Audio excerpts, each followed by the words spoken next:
op-ed columnist for the New York Times and MSNBC political analyst, and Mehdi Hassan, a columnist at The Intercept and the host of the Deconstructed podcast. We'll start with you, Michelle. The statement, I mean, again, the standards are very low for the Trump era. The statement itself managed to come in under them.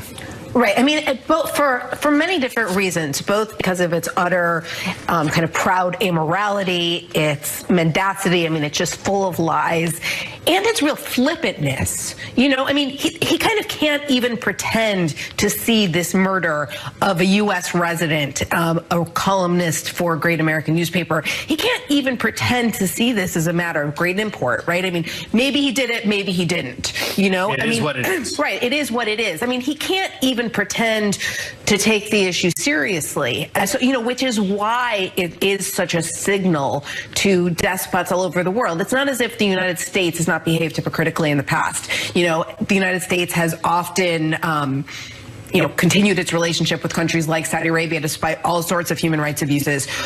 But there is still a difference when there is some sort of standard, some sort of sense that if you go too far, you will damage your relationship with your most important patron. Yeah, what do you think of that, Mehdi? That idea sprung to mind to me today, too, of U.S. foreign policy has long been extremely hypocritical, particularly with the Saudis, who have a terrible human rights record. But that hypocrisy is preferable to what we saw from the president today.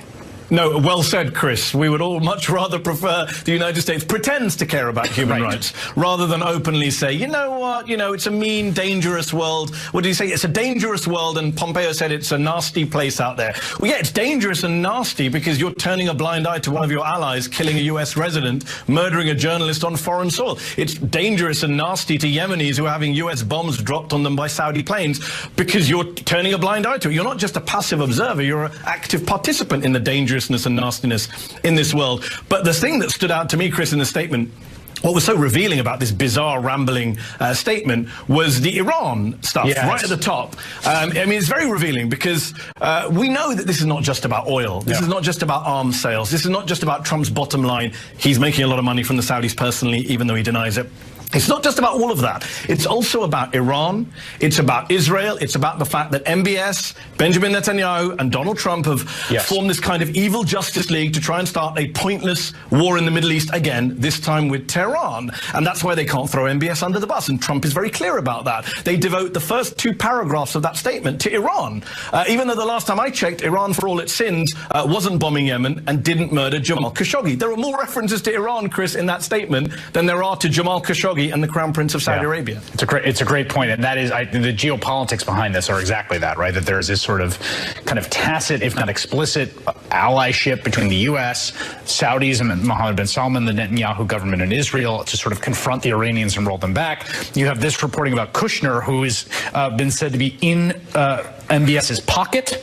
The Saudi prince boasted that Jared Kushner was in his pocket. And then the other point that Mehdi said there about the financial interest, which always looms over this. I want to play the president today denying it compared to what he has said in the past. Take a listen.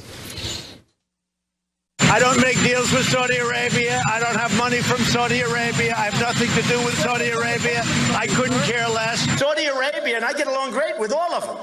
They buy apartments from me. They spend 40 million, 50 million. Am I supposed to dislike them? I like them very much. Well, I think it goes to the point that among everything else, the statement is weak, right? Yes. I mean, Donald Trump is enthralled to them. He's coming, right? He's a supplicant. And so, this isn't kind of America first. This is him basically saying, don't worry, I'm not going to do anything to you. Don't do anything back to me. The weakness there is striking, Mehdi.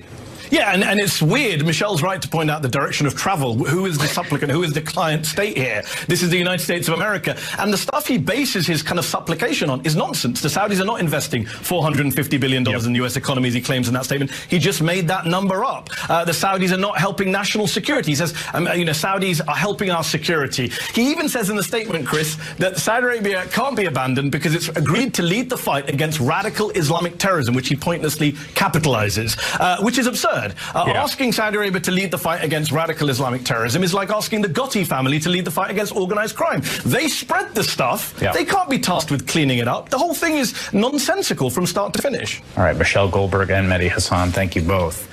I want to bring in Congressman Mark Pocan. He's a Democrat of Wisconsin and a co-sponsor of a recent resolution to curtail U.S. support for the Saudi-led war in Yemen. And Congressman, I wanted to have you on to talk about that aspect of the conflict specifically because the president, in that rambling statement, begins by essentially blaming the Iranians for the war in Yemen, which seems a rebuke to sort of or a justification for continued U.S. facilitation of a war that is currently causing the worst humanitarian crisis in the world. What do you think about that? You know, this is something that for about a year the Congressional Progressive Caucus has been working on. We now have bipartisan sponsors, Ro Khanna and I on the Democratic side, Thomas Massie and Walter Jones on the Republican side. Just this week, Leader Pelosi actually signed on to this as well. We tried to force a vote because Congress, according to Article 1, Section 8 of the Constitution, says we have to have a vote if we're going to be involved in a war. And right now we have logistic and targeting, and we had refueling support going on. We need to have Congress involved, and yet Paul Ryan, in some arcane procedural motion, in a rule on a bill on wolves, deprivileged the resolution and took away Congress's ability to have that vote. So next week in the Senate, Bernie Sanders, Chris Murphy, and Mike Lee have a bipartisan resolution that they're bringing forward. They think they may have the votes this time, and if they can get it passed, we'll bring it back up in the House. But Congress has to have a say on what right now 14 million people are facing starvation, and we are partially involved because we are working with the Saudi-led coalition.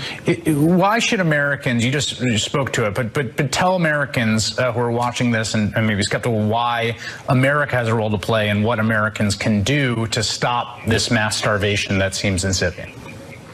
Yeah, you know, so this is the worst humanitarian crisis currently on the planet. And the port city that's been one of the main points of the conflict, 70% of the medicine, fuel, and food comes through there. That's what's causing the starvation. But, you know, we see this on a regular basis, the pictures coming from there of what's going on. And because of this, we need to have a vote if we're going to be involved. And the president's comments were over the top today. I really, truly believe he couldn't find Yemen on a map, but he does know the dollars that are involved, not for the U.S., but maybe for himself when it comes to Saudi Arabia. So we've had a very difficult time in dealing with this administration. That's why Congress, as a co-equal branch of government, needs to have its say. Paul Ryan has given up 2 years of doing that. We'll do our best in the next few weeks, but if not, when Democrats take the majority in January, we will do something about this and make sure that we stop this starvation. One thing I'd say to people is if you think Mohammed bin Salman thinks he can get away with killing and dismembering an American resident Washington Post columnist, imagine what he thinks he can get away with when it's Yemeni children.